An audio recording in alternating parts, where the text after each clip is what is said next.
Hey folks, Hal Shurtleff with Camp Constitution, and I am here with my lovely wife Maura on this beautiful October 6th Sunday afternoon, and we are in Carthage, Texas, which is, I don't know, a couple of hours north. It's actually in East Texas. It's about, I don't know if it's about 2.5 hours from Houston. We were staying in Brenham, Texas, and was about a 3.5 hour ride from there.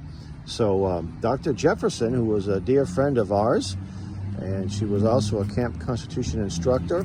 She lived most of her life in Cambridge, Massachusetts, but she was raised in Carthage. She was born in nearby Pittsburgh, Texas, but spent her early years here in Carthage, so she considered this her hometown. And she's also buried here, and we hope to visit the gravesite in a little bit. And this was put here, I think, 2018 or 19. I can't remember exactly when. There was a local attorney and a lady, Sharon Jones, were instrumental in raising the funds for this. And they had a nice little ceremony. I was invited to come down, but wasn't able to make it. What was interesting is that there aren't too many people in town that even remember her. But Mike Parker, the attorney, was so excited to learn about her, and was instrumental in getting this bust put here. And down the street is the Country Hall of Fame. I think there was can't remember, one of the prominent country musicians lived here or was born here in Carthage. So let me read the plaque.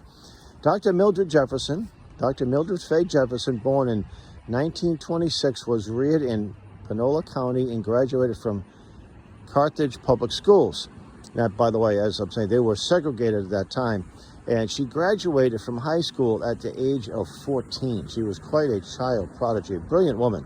Dr. Jefferson was a trailblazer and is a nationally recognized leader of the Right to Life movement, serving 3 terms as president of the National Right to Life Committee, of which she was a founder. She graduated summa cum laude from Texas College in Tyler, Texas, and in 1951 became the first African-American woman to graduate from Harvard Medical School. And by the way, Dr. Jefferson would say to me that she didn't go to Harvard Medical School to be the first black woman to graduate. In fact, she didn't even like the word black woman. She preferred Negro. That was her preference. Dr. Jefferson served as a general surgeon with the former Boston University Medical Center and as an assistant clinical professor of surgery at Boston University Medical School. Dr. Jefferson's purpose in life is best explained in her own words, and this is a quote, and you can actually find this quote in a video on our YouTube channel shortly after Roe v. Wade was passed.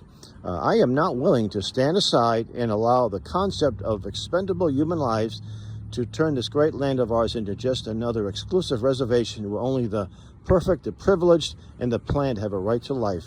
Dr. Jefferson passed away in 2010 in Cambridge, Massachusetts.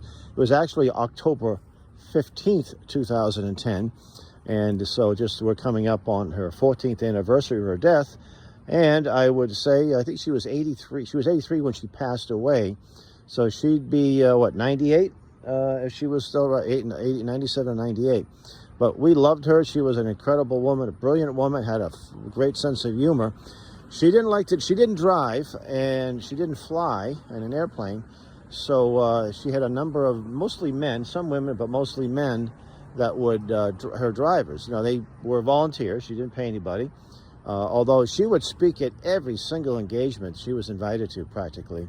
And she never charged anything. She just, if I had her speak at a number of venues around New England, and she was always there for us until it was Constitution Day, September 17th.